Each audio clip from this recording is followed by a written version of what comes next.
iRacing right now. He's got traction, he's got everything outside of both of them! Maloney! Oh, he's taken Anderson! Anderson's up there! Oh my god! Big crash! Oh my goodness, half the field's gonna get rolled! Second very close. These guys are want to make their way through the field very quickly. Oh, there we go! Oh no! That's massive! This is it! This is over! I can't believe this! Oh my god! God, what?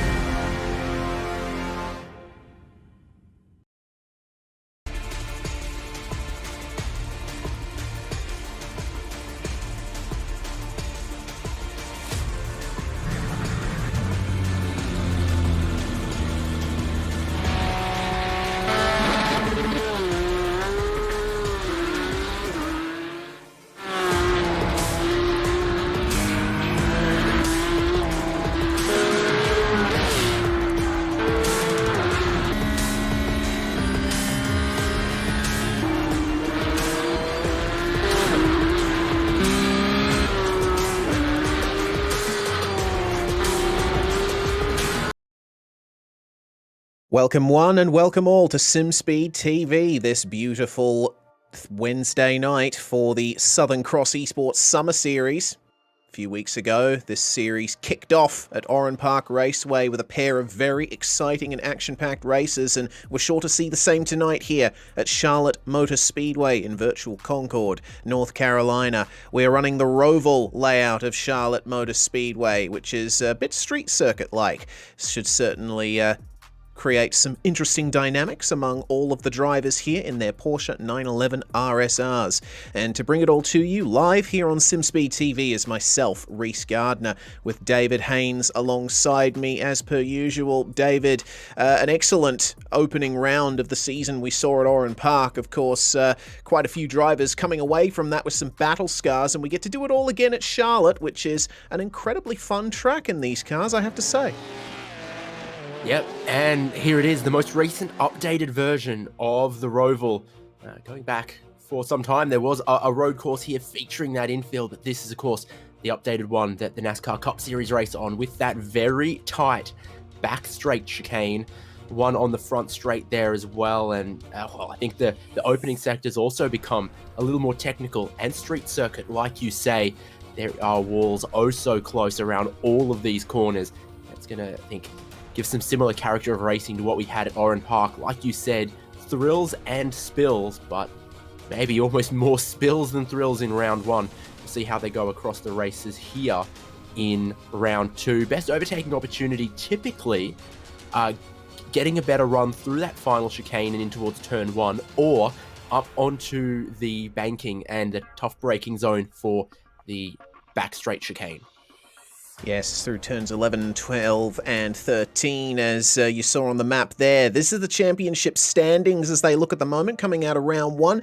Gianni Lutzu taking the first win of the night at Oran Park, and Trevor Leonard taking race two. But Mason Harvey up there with the pair of very good results, keeping himself well in championship contention. And as it stands, I reckon these championship standings could go either way. That said, the pace shown by Gianni Lutzu at Oran Park certainly bodes interestingly for all of his competitors. Yeah, no doubt. You see Ben Barguana just sneaking in the end of the top 10 there as well, and definitely the ability to see some big swings in the points here at round number two as well. It's always such a, I think, challenging format to optimize and take away the maximum points. Indeed. Format in question will briefly and go over. The challenging Whoops. corner there as well, as we saw from our sort of warm-up shots here. Maybe a bit too much rear brake bias. Fixed setup, am I not wrong? But the driver still should be able to play with that brake bias. That could be important, as we've just seen. Indeed, and yes, it is fixed setup in this series. Apart from the brake bias, all the drivers are running pretty much exactly the same settings, but that's the format down there in the bottom left. 15-minute race 1, 25 minutes race 2, reverse top 12 and compulsory pit stop. We're about to go into qualifying. Only got a few minutes left in the practice session where the drivers are getting their final preparations underway.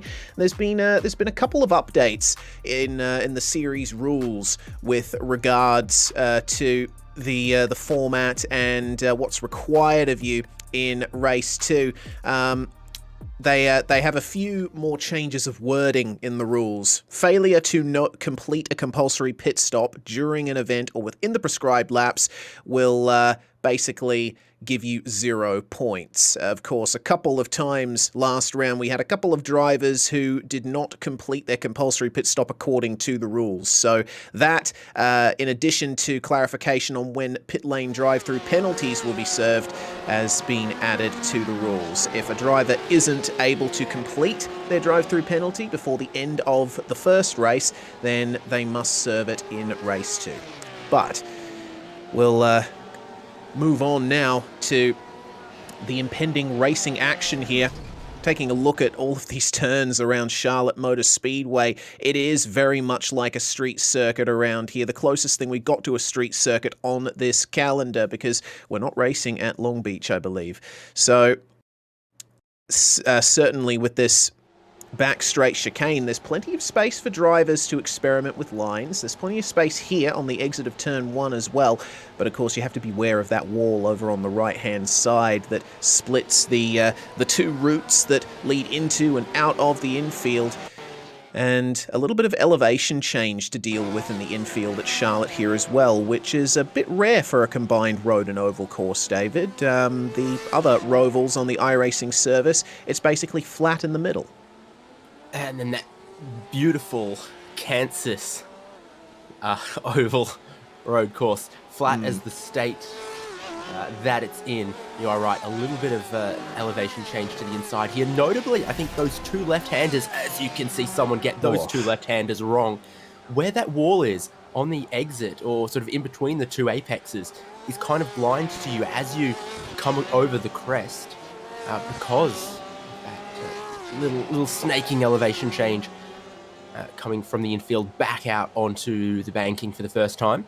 There's also some cones there that are liable to get shuffled around a little bit in racing conditions as well.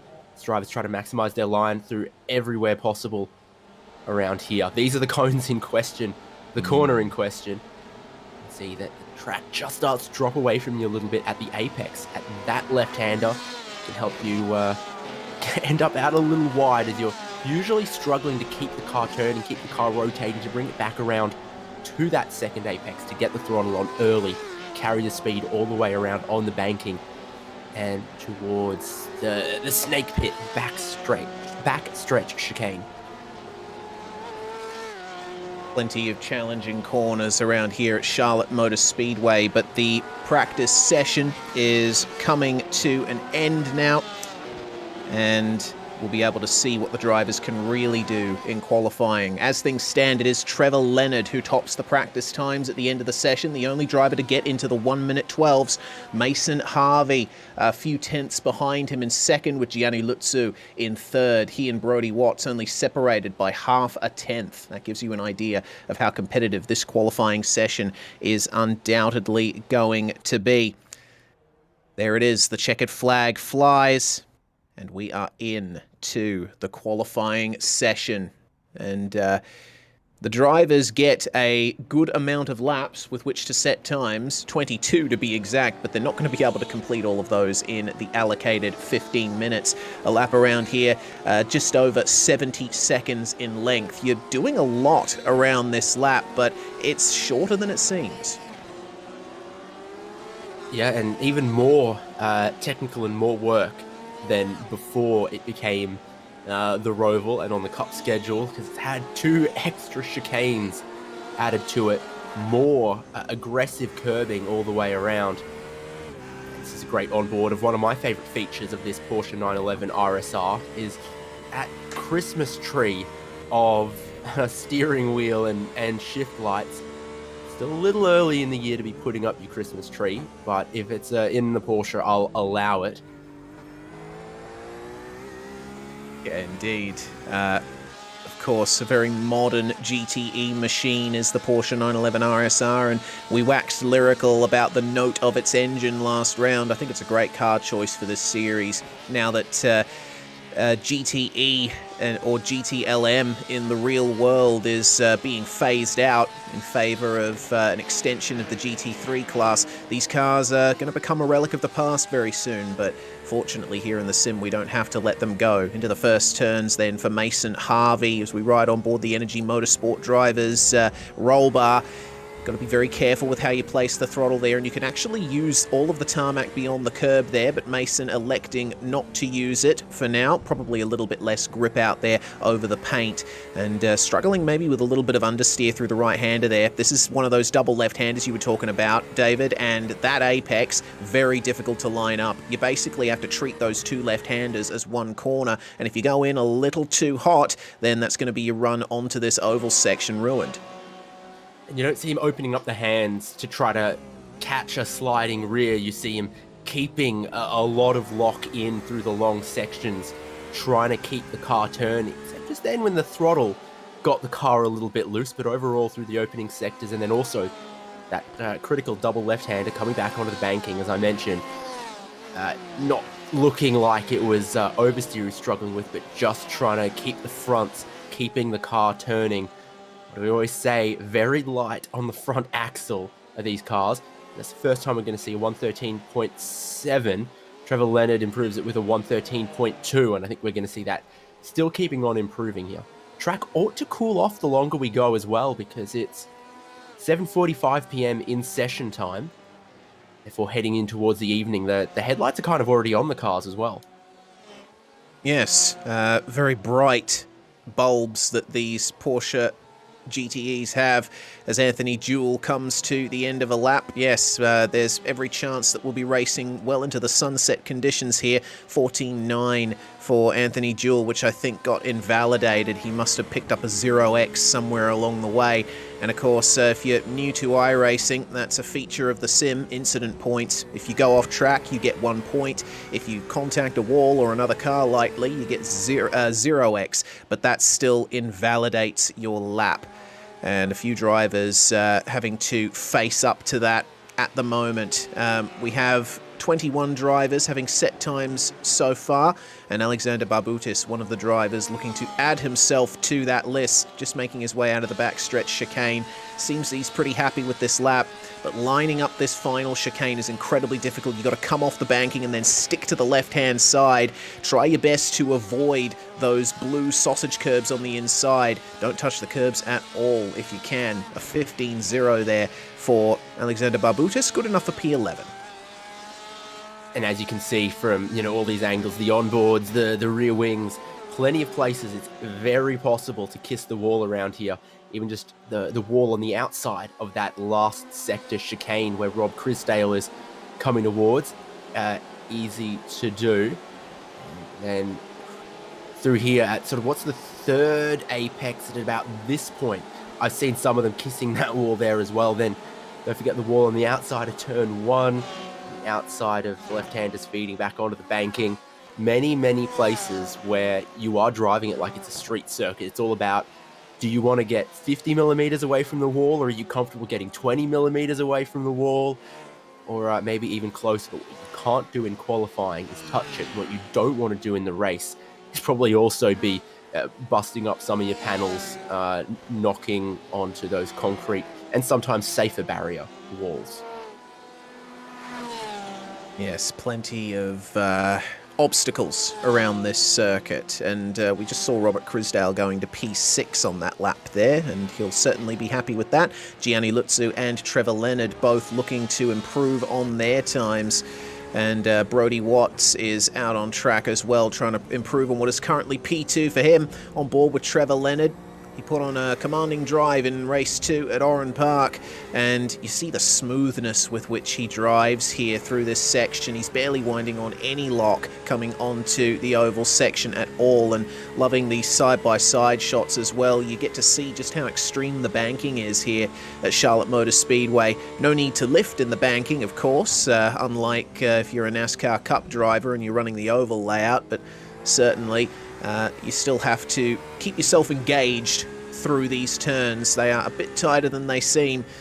Only a few corners to go now for Trevor, and 1 minute 13.2, the time he has set. Remember, he got into the 1 minute 12s in practice. There's every chance that he'll be able to do that right now into the final chicane, bouncing over the curbs and just avoiding getting into the wall. 1 minute 15.4, that is nowhere close to the time that he set. So probably a bit of another little banker there for Trevor Leonard, just to make sure that all his systems are in order.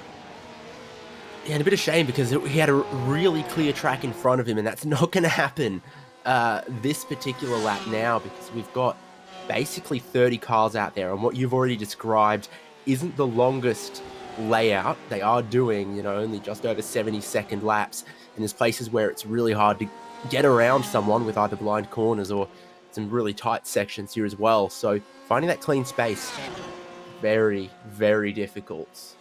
And we'll see for Grant Johnson, what kind of lap he's got. Clear track in front of him, at least through the final sector here. So much curb. Is that too much curb? I get the feeling it might have been. 1:16 is the time. Does it count? Seems it does. That's interesting, because he went over those curbs quite aggressively. Oh no, there we go. Yeah, that's a shame there for the former real-life V8 Utes champion, Grant Johnson. He'll have to have another go here in the final 7.5 minutes. Gianni Lutzu. Any of those highlights of the V8 Utes at Surface Paradise? They're not afraid of hopping over the curbs there. That must be where he learnt it. Yes, indeed. And Gianni Lutzu, I think, learning a couple of lessons around the circuit there, missing his bonnet and with a fair clobbering to his front bumper. I think maybe the curbs at the backstretch chicane might have had something to do with that. Neil Woodburn, meanwhile, 23rd at the moment. He's got a 1:15.6 to beat, and he certainly does. 1:15.2 then for Neil Woodburn, and it's actually doesn't seem like that's counted for him either. We're not getting that information right away, whether or not the laps count, so we do apologise if we speak falsely, but it seems a lot of drivers falling afoul of how close the walls are here. Clint Harvey, currently no time on the board. We're hoping that this one is above board, so to speak. Looked tidy as we saw him there at the end, and the time does stick, the 1:14.4. 11, not bad. That's not sort bad of the at top all. third of the field now at the moment. 29 drivers with a qualifying time. Sam Dicker and Cade Bell still looking for a time. Dicker not on track, and Cade Bell on track 5 times across the line and not completing one. And Joe Capone shows you exactly how easily it is to have a lap time not count. Yeah, it's a shame there for him. Something that we have yet to note is the grid size. Round 1 generated quite a bit of interest, and the organisers have managed to fill out the field for this series. The entry list is now full. So it's excellent to see a lot of drivers, both from the real world and otherwise, showing an interest in this series. Franz Esterbauer, 1 minute 18.1, and that's a far cry from his quickest time of a 15.489. Currently, if you want to start anywhere other than dead last, you have to run better than a 1 minute 26.9, and that's from Cade Bell, who, as we just said, has been struggling to put times in. Ross Thalen jumping into the pits now, and we'll get a refresh and maybe go out for one final run here. The number 50 of Peter Biancucci. Let's see how he goes. He's in the final sector at the moment, currently 20th on the timesheets, 1 minute 15.1, the time that he must improve on, but he's elected to abandon that one, go into the pits. Seems to me a lot of drivers just preparing for their final runs here as Terence Nielsen lets Cameron Edwards go. Cameron Edwards, of course, big figure at the WA Sporting Car Club as he sets a 1 minute 13.9 and breaks into the top 10. Cameron Edwards, of course, has been active in volleyball, among other things, but he is the events manager at the WA Sporting Car Club. Had the pleasure of talking to him a few times for media work over the last couple of years. Clint Harvey, currently in 12th, and see if he can improve on his 1 minute 14.2. Just a couple of corners now to go. These curbs, a great shot there. You only get a flash of the car over it, but a 14.063 there for Clint Harvey. That'll give him 1 position. I met a professional volleyball player on Saturday, and he said, "You can't take a photo of me because I'm holding a cigarette." I haven't gotten that kind of request from Cam Edwards yet. Just some Formula One drivers, they wouldn't want their team to know that they were out, mountain biking or riding jet skis or certain things. Apparently, the line in the sand for a volleyball player is probably should be staying off the cigarettes. Anyway, yeah. I don't know, man. I'm sorry. It's all good. It's all good. Yeah.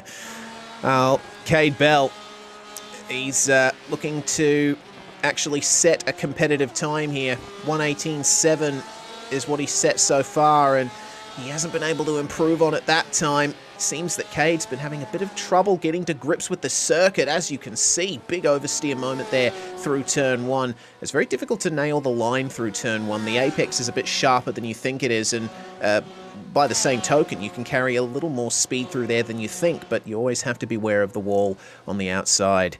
Ray Oliver then in the number 99, part of the Mindset team, setting a 1 minute 14.1. And he still has a little bit of time to search for to improve on that 13.9. He's on the verge of being shuffled outside the top 10 if the drivers behind him can improve. Track temperature has stayed pretty stagnant, but you see the sun not really hitting the surface anymore. It's a bit too low in the sky to make it to the track, and of course, an oval like this, we're sort of set inside the bowl. The sun can disappear behind grandstands and other things a little earlier than at some more open, more exposed road courses. This is what the road looks like in front of Trevor Leonard. Got one to the left, one to the right, slipstreaming off someone, and they're going to get in the way of him towards the end. And one thing you will notice, these gear ratios, is that he never gets up into 6th. It's sort of topping out in 5th right as he approaches the braking zones. No dramas at the end of that lap, and it was an improvement. Might struggle to improve on this lap.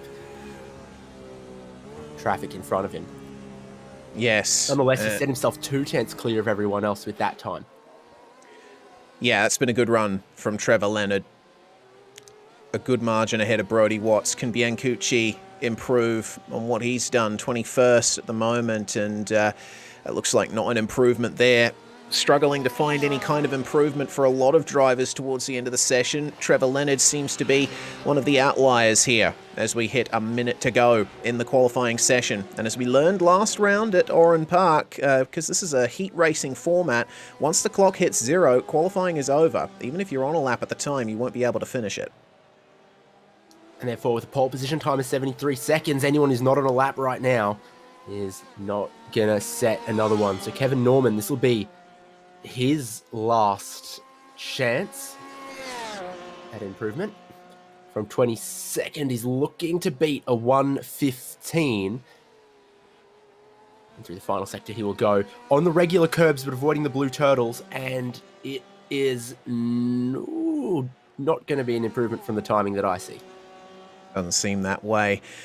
John Lee sets 1 minute 18.5 in the number 33.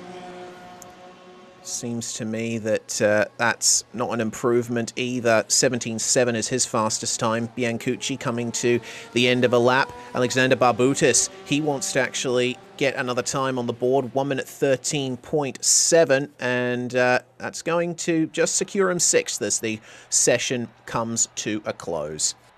All right, time to get into the meat of things here in the Southern Cross Esports V8 Drive Day Summer Series. Starting grid for race 1. Trevor Leonard and Brodie Watts on the front row. Gianni Lutzu and Mason Harvey starting alongside each other on the second row. Pepper and Barbutis line up 5th and 6th. It's Robert Chrisdal who starts out as 7th alongside Alexander Newton. Then it's Cameron Edwards and Ray Oliver who round out the top 10. It's Clint Harvey and Justin McLean in the 662 who round out our top 12 drivers. And it will be a side-by-side rolling start for these races. So it is true they will be lining up in rows side-by-side like this. Row 7 being Dean Hunt and Terrence Nielsen alongside each other. Then Grant Johnson, Joe Capone, Alex Zani and Tom Pilcher, basically the top half of the field there. Anthony Jewell, Ross Thalen, Peter Biancucci, Kevin Norman, Craig Spencer and Clay Richards in 24th. Then we go to Franz Esterbauer and Neil Woodburn, 25th and 26th. It's Andrew Lachlan and Brett Limmer behind them. The final 2 drivers to set times, John Lee and Cade Bell. Sam Dicker suffering some technical issues during the session, not able to get a time on the board. And of course, car 000, Ira Felberg, he's driving the safety car. If there's a big enough incident out on track, we can expect him out there today. Certainly saw him do his job at Oran Park last round, and with this track being the way it is, I would not be surprised if the safety car makes at least one appearance tonight. Bit of a unique start here for the drivers. Coming onto the rolling start here at Charlotte, they all line up in a single row and pull away behind the safety car. Very nice opportunity here to get a look at the brilliant liveries that everyone's come up with for this series. A very striking field, which is often difficult to get when everyone's driving the same car, but these guys have pulled it off. Yeah, absolutely. And so shortly, you'll see the pace car pull away and our whole field will draw away from their sort of Le Mans style start onto the pace lap. And I'm with you on the safety car call there, Reese. Very easy for the track to become blocked here, particularly on the exit of turn 1, for example.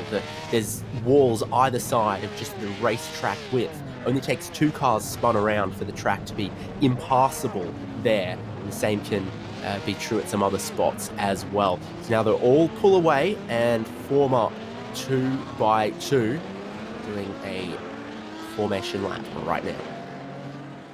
Yeah, it seems there's been a bit of a change in the light here. Perhaps some of the on-track lighting coming on. There was about 5 minutes added between the end of qualifying and the start of this, so we sort of jumped from it being 7:50 to it being 8:05, and it was right around that sunset, right around those golden hours. Very, very noticeable what 10 minutes loss of light has done. Yes, indeed. Fortunately, this being an oval circuit, it's got brilliant lighting all the way round, so we're not going to be seeing any kind of lights in the darkness kind of driving from these guys. The track will remain very well lit as the sun continues to sink below the horizon. Everyone doing their formation lap preparation. A bit of weaving, just feel out the grip levels, make sure that your tyres are up to temperature, up to pressure, so you can have the best start possible. But the rolling start through that final chicane is going to be a tough one. We've broadcast many races at this circuit here on SimSpeed TV, and pretty much every time there's always going to be someone compromised through the final chicane as everyone gets going. Absolutely, no doubt. So how this race gets away is going to be very interesting. Someone is going to be a little bit salty at the end of lap 1, no doubt. It's not going to go cleanly for everyone. So where the action is in the field will be interesting to see. Hopefully, at least our top 10 will get through cleanly here. We don't have too much drama on lap 1. It's likely that this race will end up being 13 laps long, maybe 14, but I'd say 13 more likely within the 15-minute time limit. Let's see who will be in the lead at the end of lap 1. Trevor Leonard, of course, with the advantage up there in the pole position. And he'll have the luxury of being able to put the hammer down whenever he likes as soon as the safety car comes into the pit lane. Everyone behind him, though, going to have to back up a little bit, especially if they're trying to navigate the final chicane side by side. In comes the pace car, pulling away into the pit lane. Now the field is under the control of Trevor J. Leonard. Let's see if he can add another win to his tally, or if Gianni Lutzu can spoil the party. Whether Mason Harvey or Brodie Watts can get it done. Leonard away, and with a great gap across the line, already a spinner, and that is Mason Harvey that has gotten a little a cropper across the line. He's going to filter through to the back of the field, as it looks like a pretty clean start from everyone else coming through turn 1 for the first time. Not seeing much in the way of contact, in the way of too hard racing. Everyone's just gotten off to a nice calm start, apart from, unfortunately, Mason Harvey. Yeah, Mason Harvey doing donuts on the logo at the start-finish line, not out of celebration post-race, but out of drama at the very beginning of the race. So different to what you might expect to see. Tire temperature still building up, obviously, at this point, and some are being caught out by it already. Cameron Edwards as well, sideways at the same point in the track. Track not blocked, they're still going, but 3-4 cars involved there. Yeah, Alexander Barbutis there going for a bit of a spin, and Cameron Edwards joining him in due course. It looked like Barbutis might have rubbed the wall, and that unsettled the rear of the car. Side by side a little further up as the drivers come to the chicane for the first time, but they filter themselves through very nicely. Joe Capone keeping himself ahead of Biancucci, Dean Hunt and Tom Pilcher running in formation, the teammates there. Edwards making an all-right recovery from his incident, though he is down to 19th at the moment. Lap 1 completed, and it is Trevor Leonard who leads the way by 1.5 seconds. Oh no! Oh dear. Right as Brodie Watts go to the replay. Yeah, that's unfortunate there for Watts. We'll have a replay of the start here. See what happened. Oh dear, as I'm live, there's been another big crash. Mason Harvey's been involved in another slight smash. Of course, Brodie Watts spinning, as we saw before we went to the replay. And here's what happened to Watts, and I think we should stay on this replay. He lost the rear, and of course there is the track blocked, as you say, David. Drivers having to take avoiding action, and as the pack came through, well, here's what happened. Oh dear, okay. Yeah, that was way bigger than I thought it would be. Car's airborne. I'm not too sure who that was. I think it was Kevin Norman. But that is massive amounts of damage to a whole heap of cars, including Cameron Edwards we're looking at right here, crabbing horribly, smoking everywhere. Oh, wow. Like a volleyball player. Goodness me. Clay Richards spun. Robert Crisdale has gone for a bit of a spin as well. There's plenty of damaged Porsches out there with wonky rear wings. Goodness me, it's any wonder many of the drivers are still out there circulating at the moment. But we're looking at Alex Zanni, who's trying to fend off the advances of Clint Harvey behind in 8th place. And Zanni started in 17th, remember. He's taken great advantage of all the incidents that have gone on around the track a little bit further down the road. Goodness me, that is Piero Biancucci and Terence Nielsen here trying his best to hold off the advances of all the drivers around him. Things getting a little bit leery in the infield with Grant Johnson. It's still early in this race, number 1, but remember, you're going to get the invert of your top 12. It's always that last spot in the invert that is such a precious, precious place to be. So Joe Capone holding on to that one in 12th at the moment, but right behind him in 13th is Peter Biancucci, who of course wants to move up into that top 12 to benefit from the inverted grid into the feature race as well. He'd want to get up the road into as many positions as he could in race number 1, but definitely really, really want to be inside of that top 12. Well, he's done most of the hard work already. Remember, Biancucci started 21st. He's another one of those drivers that has navigated the opening lap dramas very well. It does seem, though, that he's losing touch with P12 at the moment, starting to come into the clutches of Tom Pilcher, who was looking very racy behind him in the yellow and black machine. And once again, you know, these drivers, they're not running too far beyond the curb there on the exit. You can afford to take a little bit more road there, but I think everyone just playing it safe for the time being, and no wonder considering what we've seen so far. Absolutely. Now you're seeing some of those drivers further into this race struggling with the front right tyre to keep the car turning left, particularly with this onboard here. You saw how much we closed through the left-handers, just getting a tight line to that apex, getting the throttle open clearly. close enough to attack here, but it's that sort of difference in momentum off the corner that gives you an opportunity to really get at someone and really attack. Looking a bit further up the road, we've got a nice group of cars here battling for P4. It's Alexander Newton holding off Ray Oliver and Justin McLean behind him as we have cars coming out of the pits after taking repairs. Clay Richards, one of the drivers in question, he's just rejoined there and lets everyone go, as looks like that is Tom Pilcher having gotten past Peter Biancucci. We'll catch that on the Virtual Racing School replay. VRS, a great supporter of us here at SimSpeed, and this is how he got it done. Biancucci actually going a little too hot into the final chicane, and looks like a pretty textbook move there for Pilcher. Just take advantage, move alongside, and ahead into turn one. Park it just a little bit at turn one, which I think someone else is doing a little later on in the lap. And again, as you watch Biancucci, he is struggling with the rotation of the car in the middle of the corner, starting to pick up a little bit of understeer. With however his driving style is, it's obvious with a fixed setup like this that some drivers drive around it, some don't, and the balance is always going to suit someone better than someone else. You know, we talk about it all the time in Formula One, how much some drivers like a more understeering car, some drivers like a much pointier car. This seems like it's going to be a setup that favors the drivers a little bit more patience in how they use the steering wheel and can use a little bit more rearward brake bias potentially as well.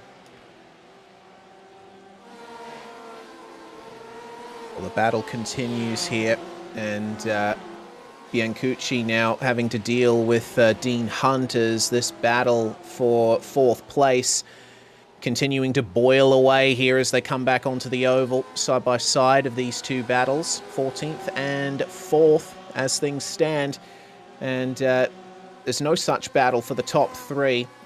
Trevor Leonard has managed to pull out a mammoth gap on Gianni Lutzu, 2.7 seconds, and a further 6 seconds behind is Mike Pepper in third, and just starting to round up Alexander Newton is Ray Oliver through the chicane there on the left-hand side. We'll see if he's gotten a good enough exit from it that he can try a move into or out of the final chicane. The draft is there, the momentum is there, and he pulls out briefly to have a little look, but it's very difficult to actually pull off a move there on the inside. The driver on the left has to cover less distance, so Alexander Newton stays well ahead, but showing the nose again is Ray Oliver. He wants nothing more than to get past Newton here, and it seems that the main way to do it is to pressure him into a mistake. And of course, needing to get it done sooner rather than later, because Justin McLean is still right with them there as well.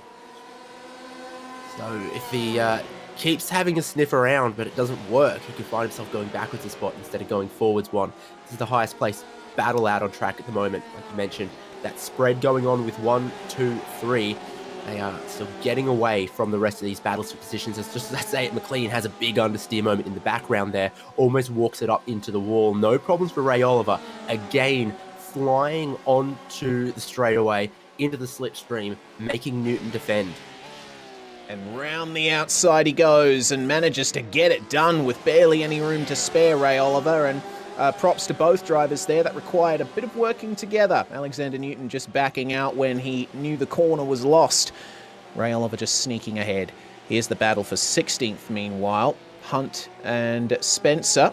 Dean Hunt, to be exact. It looks like he just lost the spot there from Craig Spencer. I think a bit of a mistake involved in all of that as well, and Dean Hunt, it looks like, has carried some damage from whatever's gone on. He's pulled into the pits, and just going back to see what happened to him. I've just seen it coming onto the oval through the double left-hander. He clipped the outside wall, and that'll certainly ruin your car there.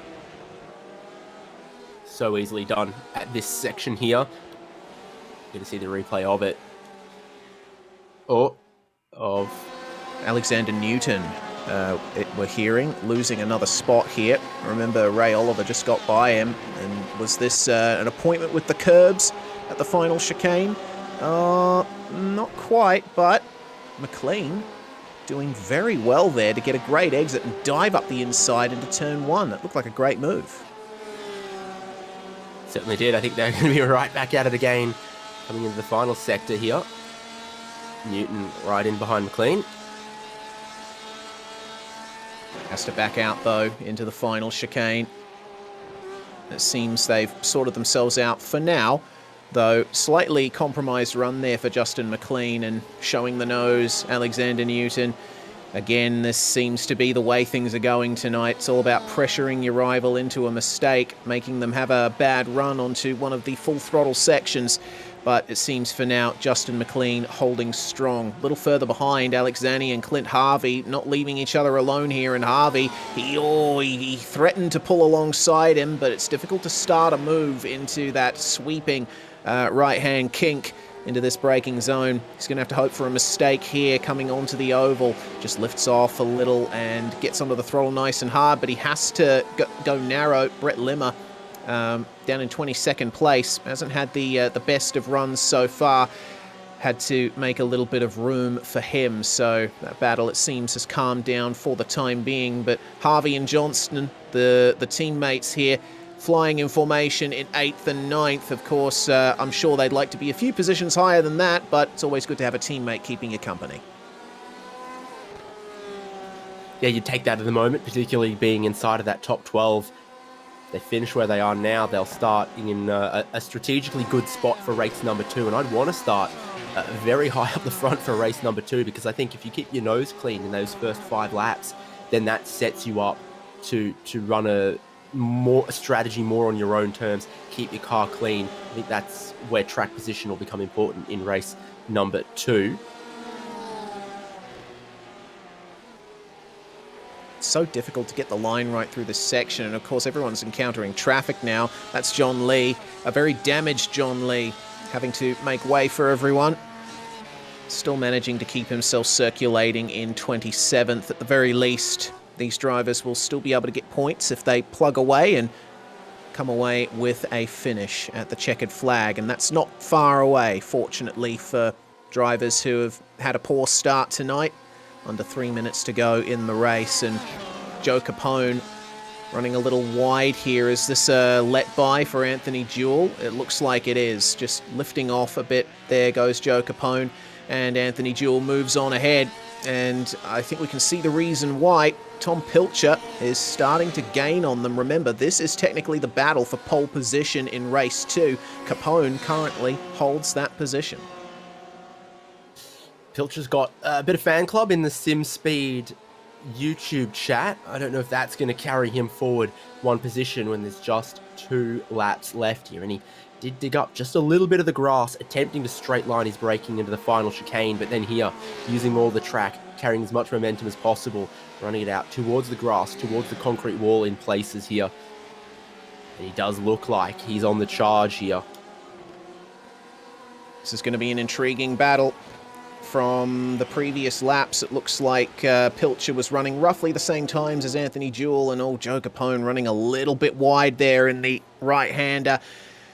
Losing a little extra time to Tom Pilcher. Let's see if the driver of the number 16 can put the power down here and set up a draft into the backstretch chicane. Certainly within range now, and he should at least be able to get a little closer, but a bit too far back for a dive bomb at this stage. Capone, though, his line's a little compromised. He had to back out of it a little bit. That brings them closer together. Looks like this might be a final lap attempt here from Tom Pilcher. Trevor Leonard, actually, considering that he's around halfway around the lap, our race leader, we might have an extra lap to go here. Yes, I believe we will. So a little bit more of a chance here for Tom Pilcher to try and grab pole for race 2. We had this at Oran Park where one of the race lengths was very, very close on how many laps it was going to be. It's the case again here. This is a replay of some of the bumping and barging that happened. That was Craig Spencer making contact with Peter Biancucci into the chicane there. And he's maintained the position. I'd probably say from a race control perspective, no harm, no foul, a bit of contact, but to be fair, the track was a bit tight at that point with cars all around. The battle for 7th and 8th is still going on meanwhile. Gianni still managing to hold off Clint Harvey. And Leonard took the white flag with about 8 seconds left on the clock there as well. So if he'd been just a little bit slower, you know, an average half a second slower every lap, this race would have been 1 lap shorter. But the pace that he's carried out front is going to force everyone else to do 1 more lap. Some aren't going to be happy with it, but it presents a big opportunity to some drivers, like in this battle right here for Clint Harvey trying to get Alex Zanni. Absolutely. Into turn 1 then for the final time in this race for these guys, and a little bit of a better exit there for Clint Harvey, starting to round up Alex Zanni here right on the rear bumper of the number 69. Oh, has to back out of it. There's so many different lines you can take through that double right-hand section, and Clint Harvey's going to have to keep an eye out for his teammate Grant Johnson here. It's a double-pronged attack on P12 here. Which of these drivers will ultimately get the pole position for race 2? It's going to be all about this acceleration zone here into the final chicane. Does Clint Harvey have what it takes to get by Alex Zanni? Going to be quite an interesting one for sure. But final couple of corners for Trevor Leonard. Pole position, led every single lap. Pretty much a perfect result there for the driver of the number 27 as he crosses the line and adds another win to his tally. Gianni Lutzu, another strong drive, going to come home in second, with Mike Pepper now coming home in position 3. Looks like Ray Oliver is going to get 4th position, but looks to me like Alex Zanni has managed to hold off Clint Harvey, actually gaining on him slightly in the last half of the lap.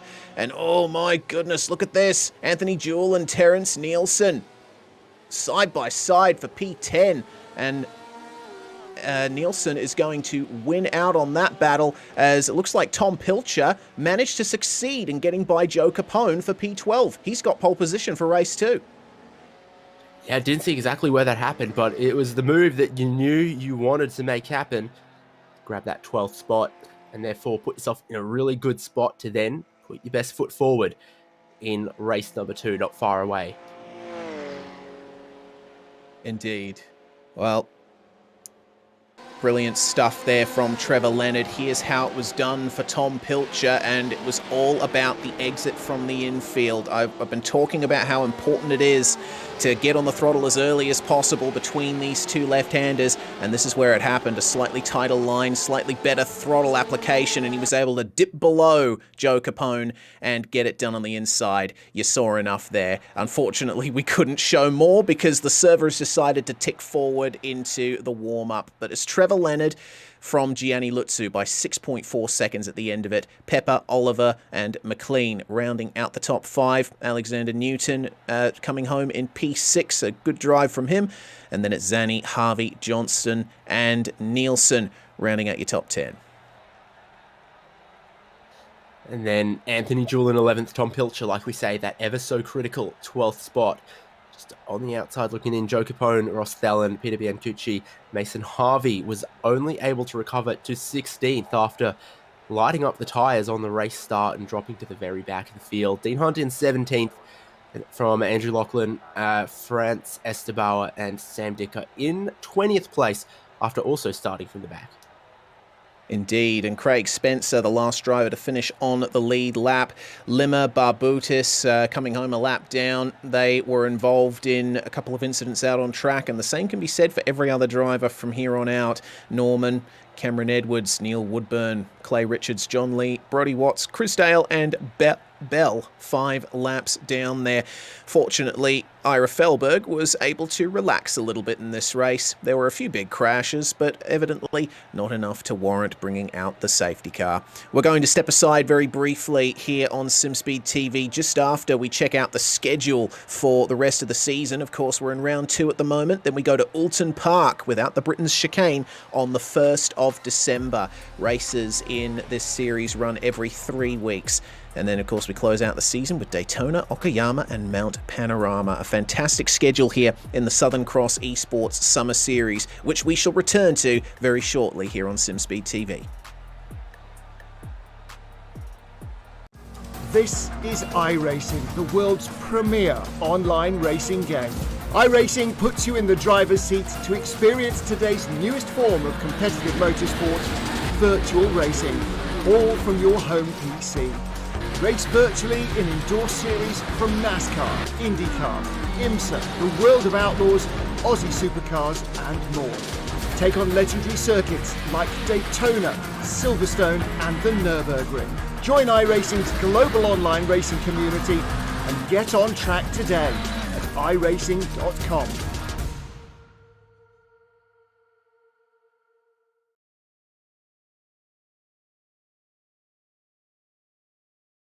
Are you new to sim racing, or maybe a veteran struggling to reach the next level? Have you ever wondered how the aliens reach impressive lap times that seem impossible to achieve? If so, you're not alone. Most drivers reach a certain level and get stuck. But getting faster on track is easier than you think. VRS coaches are some of the best sim racers in the world and offer one-on-one driver skills training at affordable rates to help new drivers learn the basics and help experienced drivers break through to the next level. Are you ready to get faster and get off the iRating roller coaster? If so, VRS one-on-one personal training is for you. If you've invested in your equipment, it might be time to invest in yourself. Just go to virtualracingschool.com and sign up for a 30, 60 or 90-minute session with one of our world-class coaches, and you'll learn exactly what to do for faster lap times and more podiums.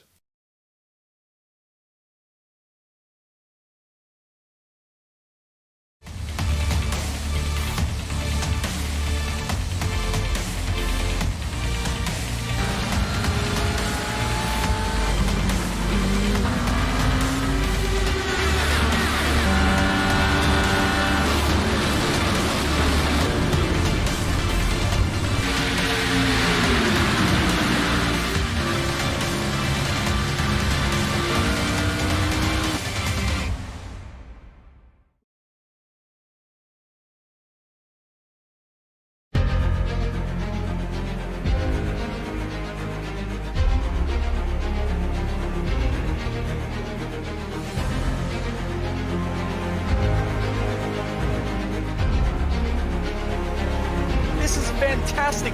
This is GT racing right now.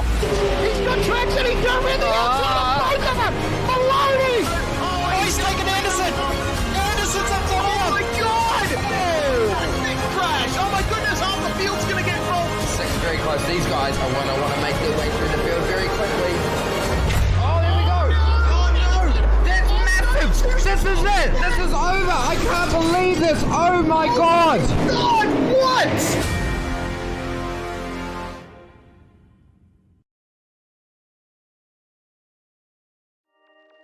As we move into the twilight here at Charlotte Motor Speedway, it's going to be an interesting conclusion to round 2 of the Southern Cross Esports Summer Series, presented of course by these magnificent sponsors who have helped to put this series on: V8 Drive Day Perth, V-Race Experience, West Australian Automotive Equipment, Word of Mouth Signs and Alliance Auto Parts and Mining Supplies. A big thanks to everyone who has helped to get this series off the ground. Certainly been a popular choice to say the least, and we've had a lot of fun broadcasting it here on SimSpeed TV, hoping to carry that energy through into the rest of the season. We're in the warm-up session at the moment between our 2 races here at Charlotte Motor Speedway, and if you're just joining us here on SimSpeed TV, my name's Reese Gardner. It's David Haynes alongside me in the commentary box and Jay Kennedy on production. David, race 1, it belonged to Trevor Leonard by every stretch of the imagination, but now we go into race 2 with the top 12 inverted on the grid. That of course means that Tom Pilcher is going to start from pole position, and it seems that's where you want to be around here. I would definitely think so. A clean lap 1 is going to be everything. But you know, for all the talk, you know, the big gap that Trevor Leonard had, how he had pole position, led, ran away with it, took the win.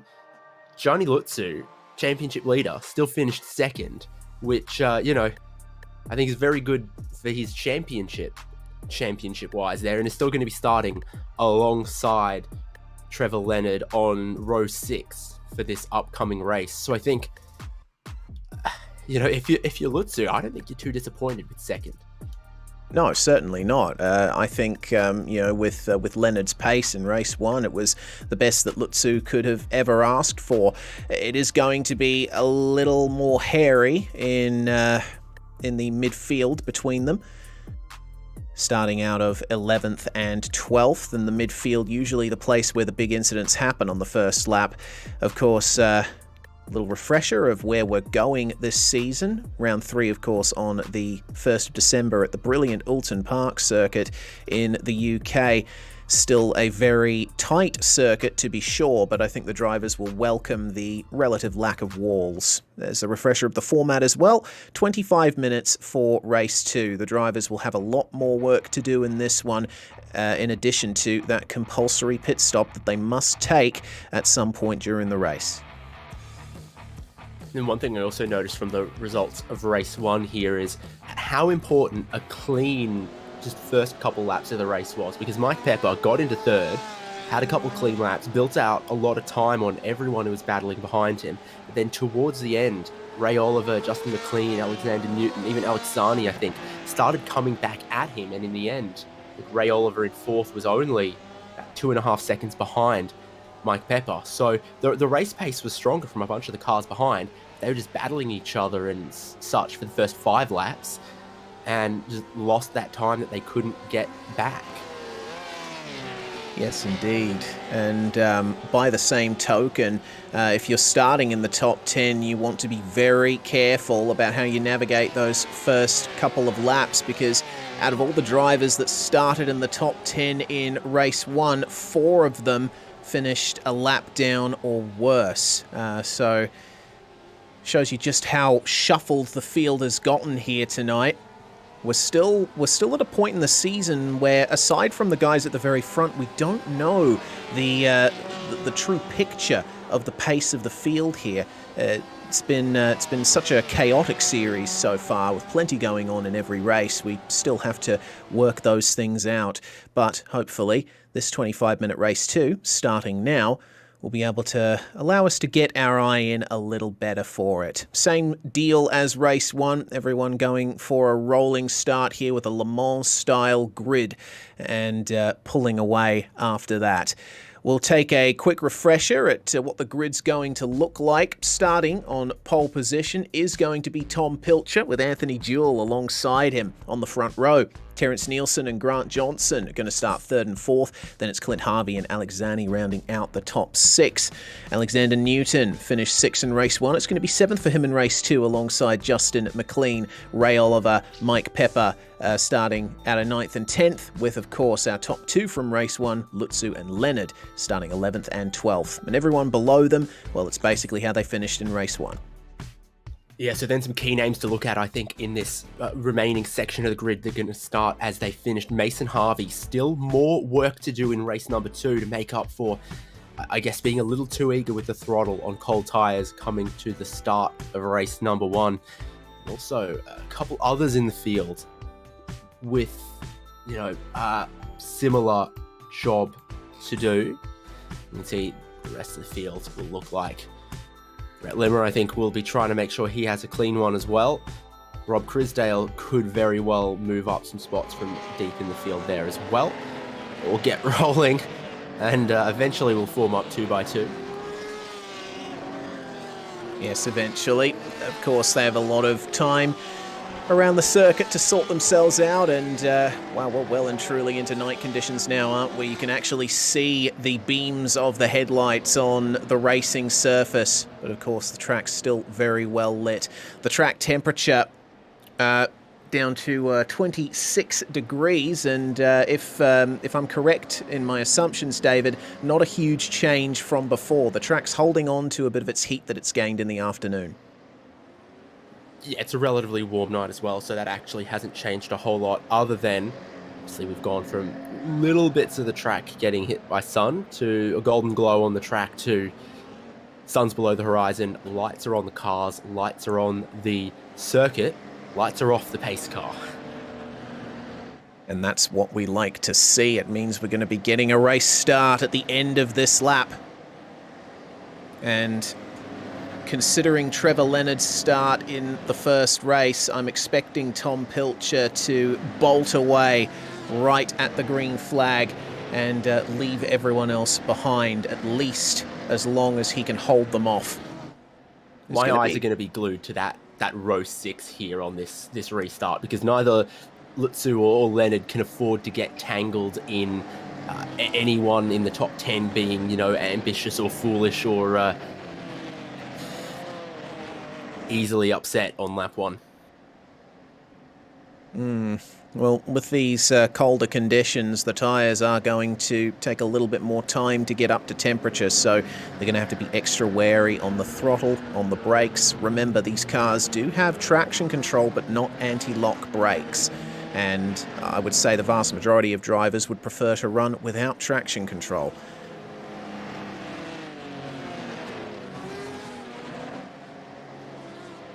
So through the chicane they go then. You can often tell something about the leader's intention by how much they let the pace car get away in this segment. And Pilcher's still pretty close to it. He's not backing up the field so he can get a giant leap just before the green flag.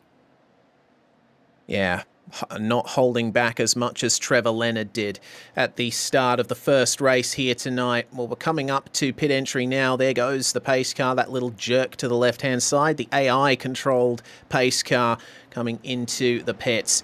So it's Anthony Jewell versus Tom Pilcher on the front row as Barney waves or holds the green flag high.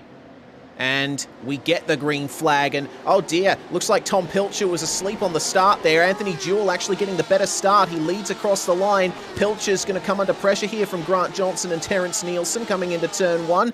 And there we go. The front of the field through turn 1 at the very least. It looks to me like Gianni Lutzu has gotten a pretty good start. Trevor Leonard not so much, and there's a bit of an incident at the back. We got a spinner. Ray Oliver was sideways at the start there, and a couple of cars have piled into him. Oliver would have started inside of the top 10 there as well.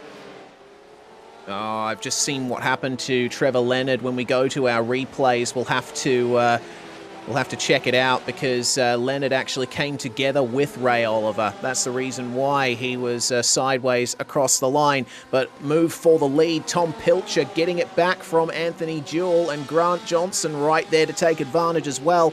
Oh, goodness me.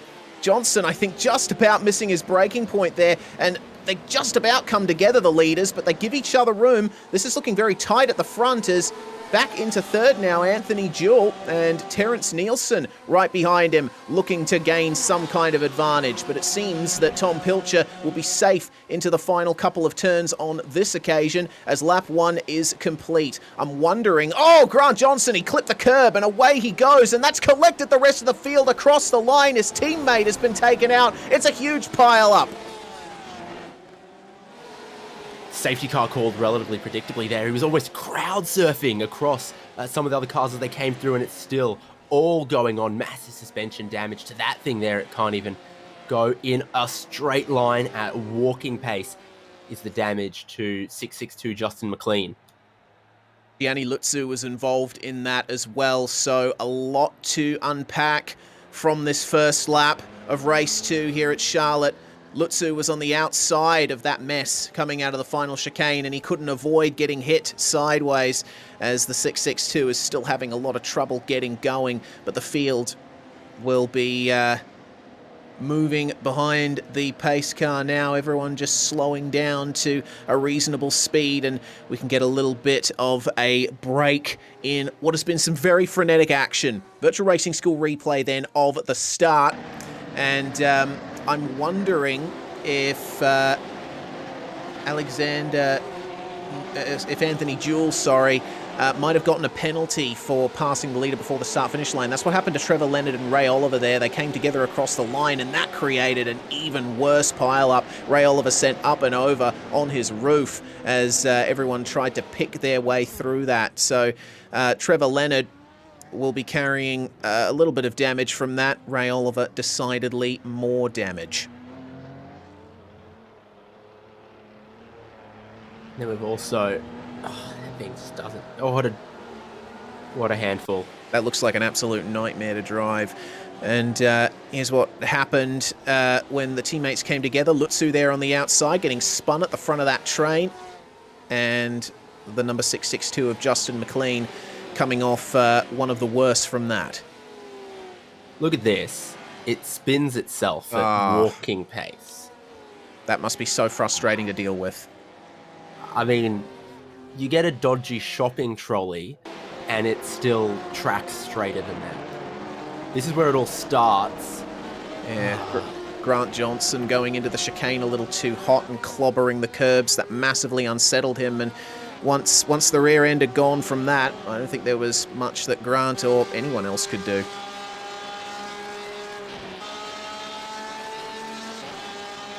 Here it is on board. Johnson, of course, figured the lead was in his grasp. Let's see what happened on board then. He turns in, but yeah, it just hit the curb the wrong way and bounced him sideways, and then the pack came in and there wasn't anything he could do.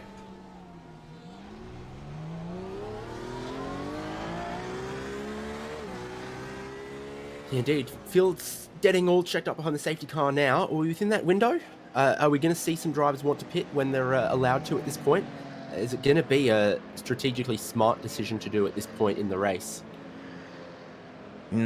I still think it might be a little too early. Not too sure exactly how big the pit window is, but I would presume it's at least a few laps from the start before it opens. We're not seeing anyone go for the pits this time. Maybe a couple of fake outs from 4th place Sam Dicker, who is one of quite a few drivers in the top 15 who have managed to make their way forward. Trevor Leonard and Clint Harvey come in, Grant Johnson as well, and undoubtedly damage repair is one of the orders of the day.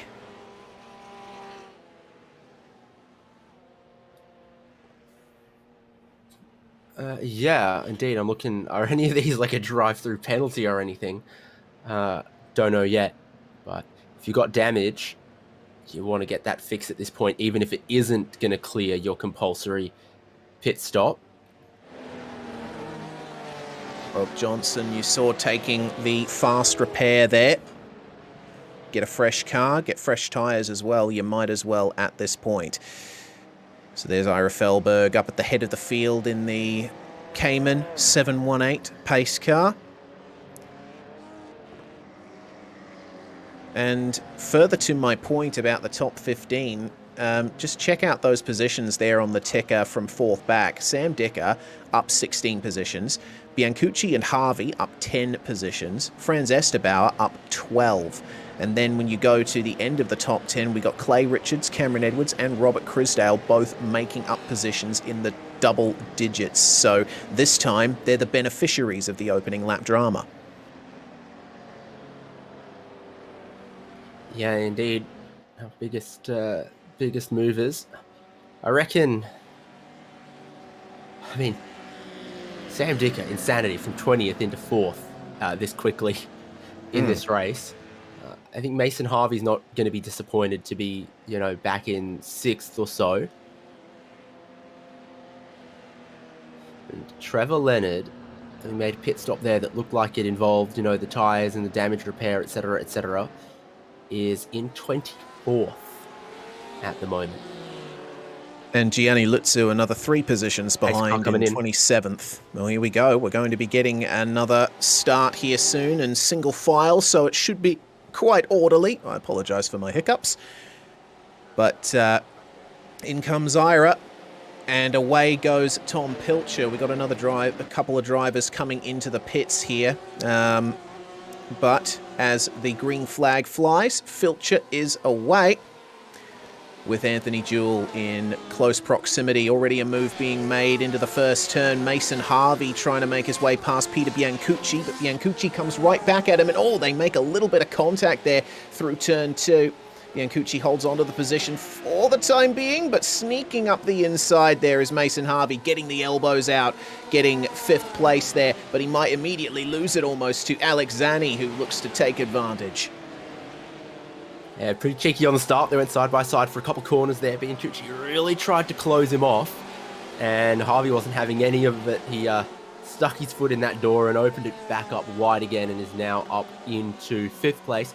Top 3 starting to stretch away, and that's what they're going to want to do at this point of the race, is let everyone behind battle, and they can bail out and build some gap. That's what didn't happen on the initial race start, and you saw, you know, your whole top 12 really stuck behind Tom Pilcher. It almost led into some of those early incidents that we saw. Good old Concertina is out of the chicane. Brody Watts a little slow. It has not been a good night for Brody. He had his fair share of issues in race 1, which we saw. And the number 28, in the pits now as well. That's Anthony Jewell coming in for his compulsory pit stop. Watts, of course, in the pits. Cameron Edwards filtering in as well. Edwards, I think, taking his mandatory stop there after getting damage repaired under the safety car. Here's what happened to Watts. Trying a move here at the chicane, but oh goodness me, that looked painful. That was some spine-breaking contact with the curbs there. Just a little bit too hot into the chicane, and you get understeer when you turn in. There's only one place you're going to go. Here's the battle for third then, Nielsen and Harvey, with Harvey looking very racy. No doubt, already made some moves, looking to make another one. Huge amount of speed he's got heading towards Nielsen. Huge amount of confidence he's got on the brakes. Is he going to suffer the same fate as others? No. Clips just the right amount of that second curb to make the car rotate instead of going straight on. Good move from Mason Harvey there, up into third now, and he's got a bit of a gap ahead of him to the top two as we're on board with Terence Nielsen. He started well, managed to hold on to his position, and if he can still hold on for a top five, it's going to be a good end to the night for him, to be sure.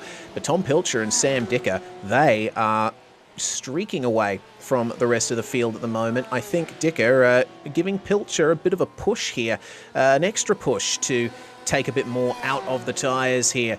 Of course, it's not going to matter all that much. These are endurance tyres. They do last a long time, but any extra rubber you can force your rival to use will certainly help you a bit further down the line, at least after the pit stop. Dick has clearly got a lot of speed right here. Maybe not as much as Mason Harvey, who's going to catch the both of them. That's why it's key for Dicky here to maybe try to get past Tom Pilcher quick as he can. Battle for the lead could end up being between Dicker and Harvey. Going to get a replay here of Cade Bell, and my goodness, yeah, that'll certainly give you a slowdown. Seems there's a little bit more to it if our director is to be believed, and he is. A spin in turn one there. Big shame for the driver in question. But again, very easy to do, especially now as we're basically in the night time now, with the track temperature staying at 26 degrees, but of course the drivers will have to be dealing with very minor temperature changes as Dicker gets a good run on Pilcher and filters on through in the infield to the lead. And you see how much time they were actually losing to Mason Harvey behind. Mason's caught right up to them. Yeah, just in the nick of time, because here is Mason Harvey. Huge amount of speed. Is he going to look to go underneath? He can't quite get down to the level there, but we saw how aggressive he is on the brakes into the back straight chicane here. Always willing to brake a little bit deeper than anyone else. He's going to use that to his advantage to come through in a second. Assuming the pit stop's legal, Trevor Leonard's the highest placed car to have taken a tyre change already. He's still cutting through the field, and he's only 17 seconds away from the lead when his pit stop delta was something like 50 seconds. So if his pit stop is legal and he doesn't need another one, Trevor Leonard is in a really, really strong position. Other drivers who've pitted and changed tyres with him is Gianni Lutzu just a little bit further back, and Clint Harvey and Grant Johnson. Limmer and someone else, Hunt, who's in the pit lane right now, had been through once but not changed tyres. It was early stops for damage repair. You're going to need one there. Oh, you certainly are. That is Brett Limmer. And it looked like he just overcooked it into the first turn there, getting pursued by Trevor Leonard and Gianni Lutzu. Some unwanted front-end damage there to the to the car now. Number 14, meanwhile, Clay Richards. We were looking at these guys a little bit before. Have a look up ahead at Robert Crisdale. He is making up bulk positions as well, trying to make his way through the field, up 22 and soon to be 23 if he can pull off this move versus Peter Biancucci. Into the chicane they go, and Biancucci lets him go. Might be able to get a bit of extra traction on the exit, but we'll see whether or not that helps him. Either way, Crisdale up into 7th and getting his night back on track. Yeah, indeed. Another one of those big winners so far in race 2 who struggled in race 1. Looks like it could... So it's Capone and Limmer, and now we're looking at Alexani. Yes, that's it's Mike Pepper up at the head of this pack. Limmer's teammate at Mindset. Zanny and Nielsen very close together as things stand at the moment. And Zanny, he had the battle of his life in race 1 to try and keep cars behind. He'll be on for another very strong top 10 finish here if things pan out as he would expect them to. But have a look at that slightly better exit from Terrence Nielsen. Could potentially get the draft and get that position back. Of course, losing it at the start of the lap, as we saw. Pulls out. And that is a big dive from Terrence Nielsen. Does he pull it up? Only just. Manages to get back ahead and into 5th place once more. But Alexani has plenty more to say about it. Might be able to sneak up the inside here. But as I said in race 1, it's hard to pull off the inside maneuver into the final chicane. And it looks like Alec backing out of that one. No use attempting to go for it there as we have more cars in the lane. Tom Pilcher has come in for his mandatory pit stop. Got more drivers filtering through. Clay Richards and Craig Spencer making their way into the lane as well. Absolutely. Got Gianni Lutzu here. Trevor Leonard as well, side by side between our championship protagonists. Yeah, so Lutzu's obviously come on strong. Leonard might even have a problem here. He's going to get mobbed by Lutzu round the outside. Sorry, other way around. At least attempting to. And we do have in the big box here a replay of the maneuver that Trevor Leonard tried to defend from. Gianni Lutzu making his way through at the final chicane, but Leonard getting it right back at the first turn. One of the reasons why I love watching racing at this circuit so much is those little stretches between those braking zones. They give a lot of power to the driver you're fighting with to come back at you and make things more difficult. But that was an excellent defense there by Trevor Leonard, as it looks like Mason Harvey there into the pits. Yeah, this is critical because those two that we've just seen battling are still going to get past him. How much further back is he going to be relative to Lutzu and Leonard? And then, of course, that has implications for what the race and what the strategy is looking like for Sam Dicker, etc. Tire change still going on right there. And, well, already into, turns 3 and 4 and 5. Trevor Leonard and Gianni Lutzu. Wow. Yeah. Harvey just coming off the jacks now and getting going. That's Peter Biancucci in the blue car, who's also come in for his mandatory pit stop. Meanwhile, we check in with our leader, Sam Dicker, for Flat Out Karts. And Dicker, of course, WA State Karting Champion. He has a lot of experience getting it done out there on track, but into the pits he is going to go for his mandatory pit stop. This will be interesting to see just how much further Trevor Leonard and Gianni Lutzu can make their way up the field as Pepper comes in from 2nd, Nielsen comes in from 4th, Alexani and Robert Crisdale will filter through into the top 2. Leonard and Lutzu are going to be leaders for sure, the way that's going, but that's why the battle between them is going to be so important. Leonard's still out front, Lutzu looking, but then at the same time, Leonard's looking at the traffic in front of him. Yeah, that's Kevin Norman. It seems teammate to Sam Dicker there, and he is a lap down as things stand, so he'll probably be getting the hurry up from iRacing to let these guys go. But have a look at Lutzu. He's taken advantage of Leonard having to compromise his lines and back off a little bit behind Kevin Norman. And there we go. There is the let by from Kevin. Championship 1st and 3rd coming into this round, left to fight amongst themselves once more.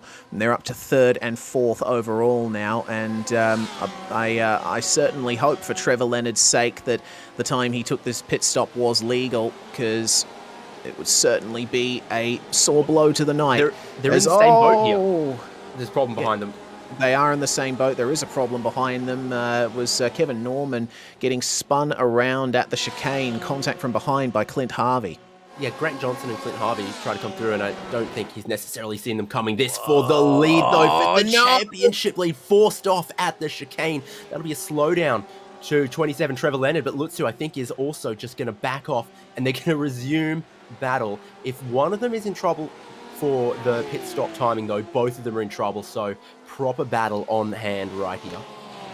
Yeah, and I think, obviously, letting Trevor Leonard back by was to escape a penalty, of course, but Lutzu still continuing the battle here, and it's what we like to see. These guys have a good relationship with each other, it seems, out on track. They mostly give each other the space and go for a good hard race, and Trevor Leonard keeping up that magnificent defense that he's been putting on for the last, 5, 6, even more laps. Excellent stuff to watch. Grant Johnson's right behind them, pitted on the same lap as well. You can see the replay on the right-hand side of some of the traffic causing them grief as they were trying to battle with the leaders. But Grant Johnson is right with them, not only in what's going to become a podium position when Robert Crisdale hits, but in place to scrap for the lead here. Yeah, of course. Grant Johnson has come out of, it seems, nowhere to really be a factor, but he's pushed too hard. Nowhere is where he went in the final chicane. He's probably going to go backwards now as he makes contact with Justin McLean. They both managed to get going, it seems. But, that's such a shame there. Pushing too hard into the final chicane and having to back up versus the wall while your rival is attempting to go under you. There's only one way that is going to go. So, unfortunately, that looks like the battle for the lead gone for both Johnson and Harvey. So now Leonard and Lutzu will be left to fight once again. They still have Brett Limmer for very close company.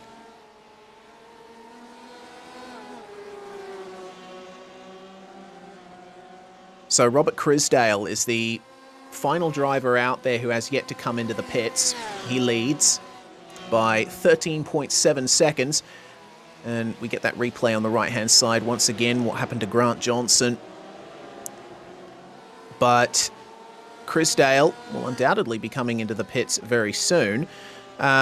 We've got 3 minutes and 40 seconds left in the race, and the time is coming very rapidly for Robert Crisdale to make his pit stop, which should allow these two on screen into the lead. Trevor Leonard and Gianni Lutzu currently second and third.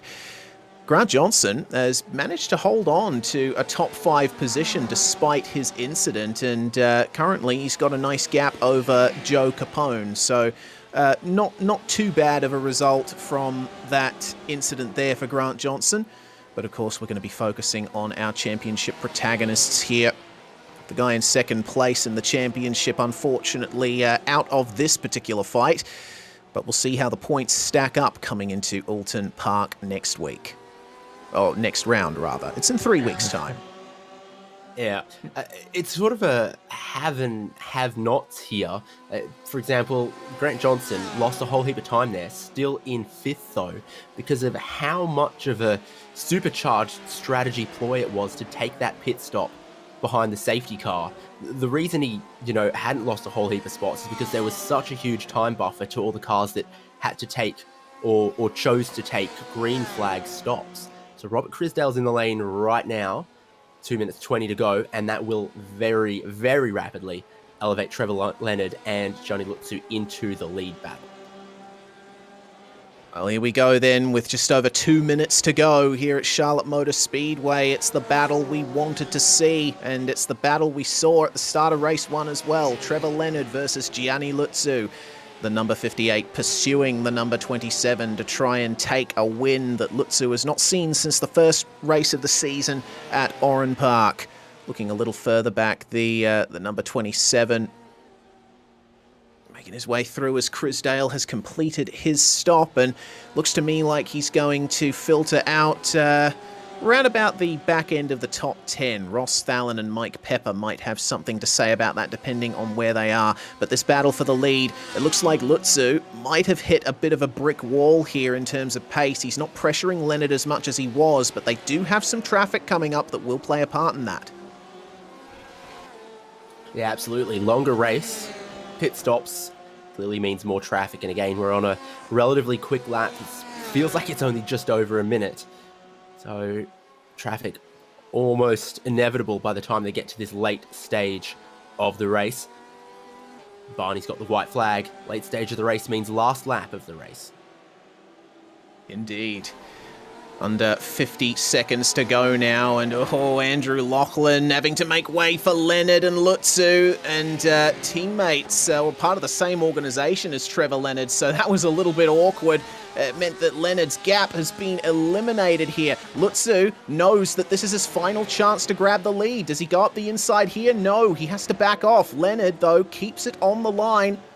And it's all going to be about these last two acceleration zones. Can Lutzu nail the throttle, get into the draft of Trevor Leonard and go for the move at the back stretch chicane? That's one of the prime overtaking opportunities here, and it'll be very difficult to get it done anytime after. Leonard's going to go defensive, jerking to the right-hand side is Gianni Lutzu. Side by side into the chicane, Leonard keeps the defense up. Bit more traffic in the form of Anthony Jewell. Leonard will be happy about that. That's his teammate. He gets a little sneak of a draft here, and Anthony Jewell, he might just let off early and let these two go, but Gianni Lutzu's trying to force the issue here into the final chicane. Does he go for it? Final corner, they're side by side. Leonard manages to keep the position and takes the second race win of the night here at Charlotte Motor Speedway. What a fight!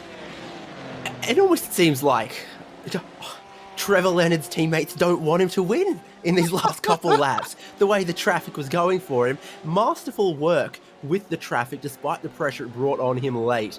And Clint Harvey completes that podium. Great to see Trevor Leonard, Gianni Lutzu have a much closer fight in race number 2 here. I feel like that's what the championship is hopefully going to be about for all the remaining rounds as well. I was already hyped for this series, but now I can properly say that I'm hyped for this series. If that battle is anything to go by, we're in for one heck of a championship fight and on-track fight as well. Oh no! Spun in the final chicane. Oh no, Tom Pilcher, I'm sure that that his fans in the YouTube chat will be none too happy about that. I'm going to take a look and see what happened. Actually, looks like he might have gotten a little bit of latency contact from Brodie Watts, but it looked like the car was lost before the final chicane already. He just locked up and went way too hot in. We'll have ourselves a looky, and myself, I only caught right at the end of it to see he was spinning across the grass in front of all of the fans at the pit straight. He's I think he's just locked the rears there. Yeah. It's a shame there for Tom Pilcher. Not the result he would have been looking for after starting on pole position. He finishes in 13th at the end of that, but this guy, Trevor Leonard, will be more than satisfied with his performance tonight, and I will go out on a limb and say that pit stop was potentially legal. Let's see if he keeps that result. Either way, he did cross the line in first, and it was a fantastic drive, a fantastic battle between himself and Gianni Lutzu to round out the night here at Charlotte Motor Speedway. Here are the results then. By only 0.4 of a second, Trevor Leonard took it, and Gianni Lutzu had one final lob in the final chicane to try and rob that win from him. Clint Harvey's going to come home in third place. He'll be quite happy with that after the fifth place start for this race. Grant Johnson holds on for P4, and looking at his spin earlier, you certainly would think that was unlikely, but Johnson will be undoubtedly happy with that. Joe Capone rounding out the top 5. Sam Dicker, one of the biggest movers in the field, making up 14 positions to finish in 6th. Then Mason Harvey coming home in 7th. Robert Crisdale with the most positions gained, 22 places he made up over the course of that, with Mike Pepper and Brodie Watts rounding out the top 10. Across the page, Alex Zani, Ross Thelen, Tom Pilcher there in 13th in the end. Cameron Edwards, Terrence Nielsen, Peter Biancucci, Craig Spencer, Neil Woodburn, Alexander Newton, Anthony Jewell, last car in that 20, losing out pretty big, unfortunately, after a front row start. Indeed. Andrew Locke.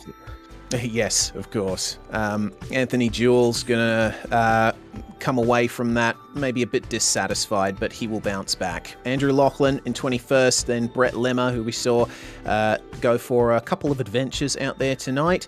Kevin Norman, he makes up one position from where he started, but still a lap down. Then it's Richards, Barbutis, McLean and Lee, 2 laps down. 4 laps down for Dean Hunt and Cade Bell. Ray Oliver down 5 laps, and Franz Esterbauer coming off by far the worst of anyone out of the drivers. 12 laps down there and classified in 31st.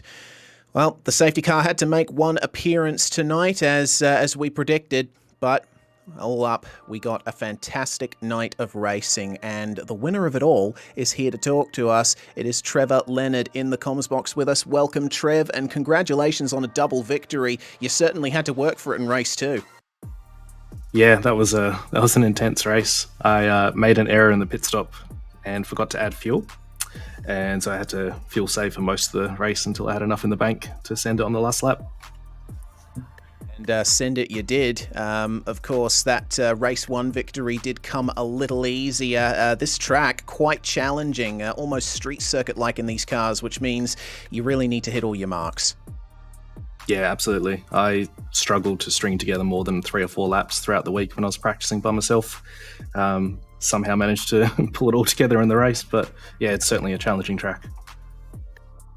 That it is. Well, with this double victory and Gianni Lutzu finishing behind you in both races, with Brody Watts, I believe, who was in second, not having the best of nights, certainly that means you're in prime position to take the championship lead out for this round. Yeah, I'll have to go back and look at the scoreboard and see what penalties apply. I know I ran wide on a couple of the corners, so I'm not sure whether that's going to affect it. But yeah, no, it's shaping up to be a good season.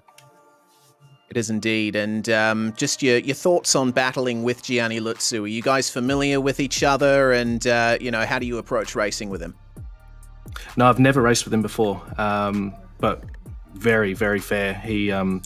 We did make a bit of contact into the second chicane. He ended up letting me have the place back, and then I had to slow down to serve, so he waited until that was gone, and then game on, go again. So no, very, very good, very competitive and fair racer.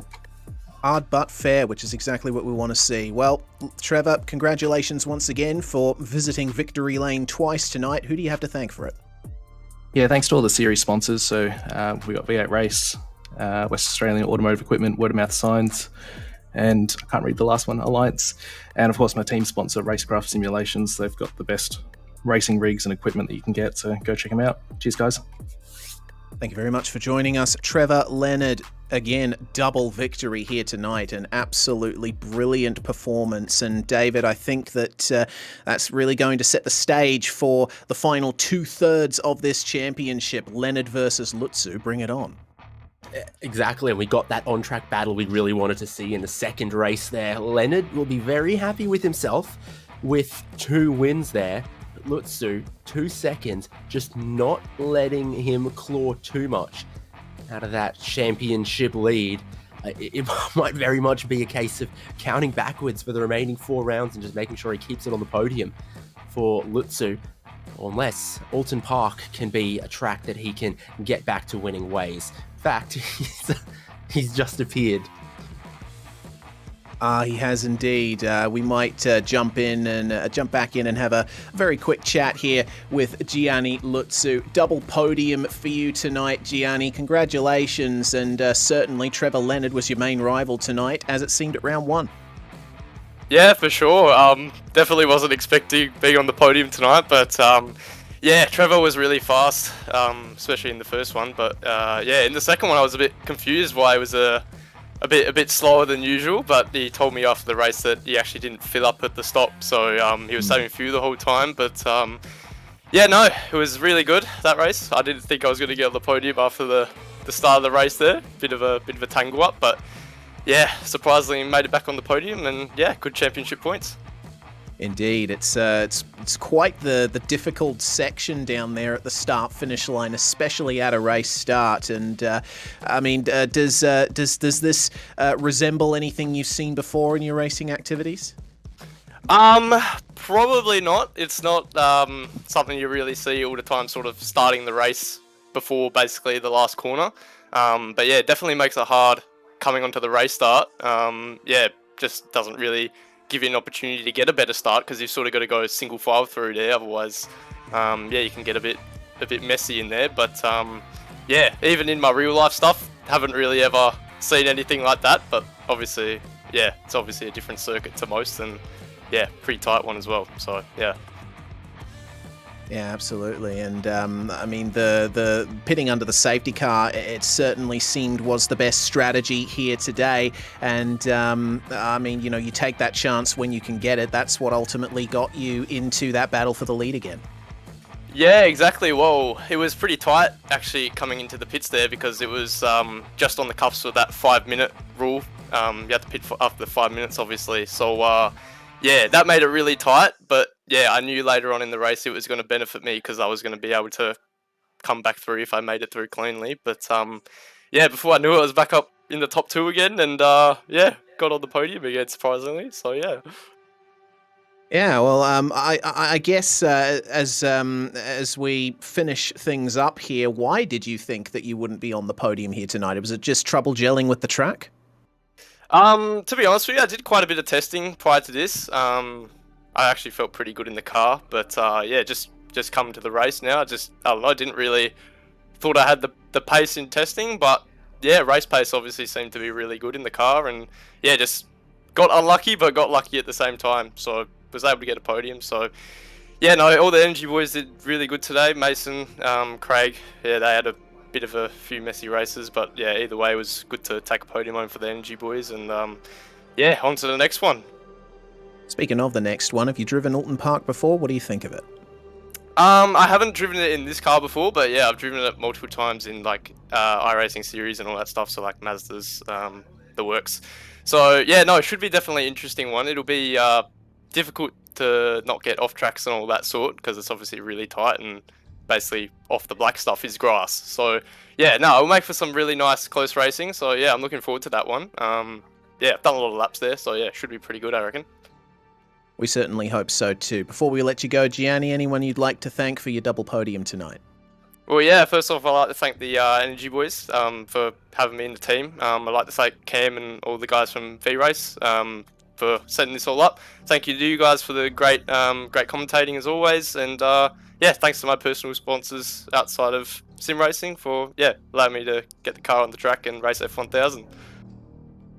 Gianni Lutzu there, who we've just been advised still holds on to the championship lead by 15 points, with Trevor Leonard on 320 behind him. So, this is going to get very spicy, David. Next round, Alton Park, and wow, I cannot wait for it to go off. Yeah, and it's not just those two. We're watching them for that championship fight, but we know there's some other really quick drivers in this series. Sam Dicker, Mason Harvey, and others have all shown that they've got some potentially race-winning speed at points for the remaining races. They're hopefully going to be up there also contending for race wins, and you know, when there's a possibility of some cars getting in between Lutzu and Leonard, that's when big point swings could be possible. Both of them got to keep bringing their A game. So do all other 28 drivers for the remaining rounds. Absolutely. It is a bumper field now in the Southern Cross Esports Summer Series. And reminder, the next round is at Alton Park on the 1st of December. You'll be able to catch it here live on SimSpeed TV.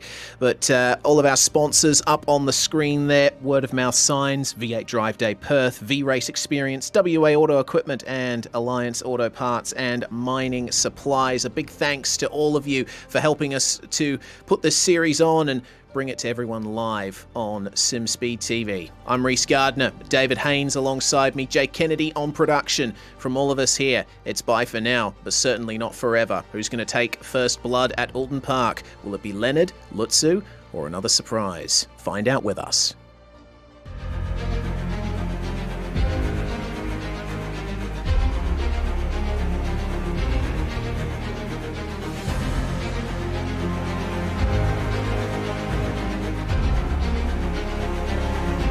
Fantastic.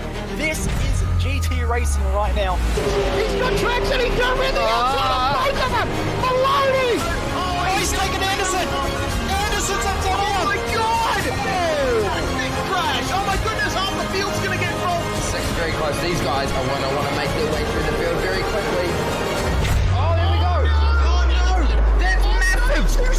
it! This is over! I can't believe this! Oh my god! God, what?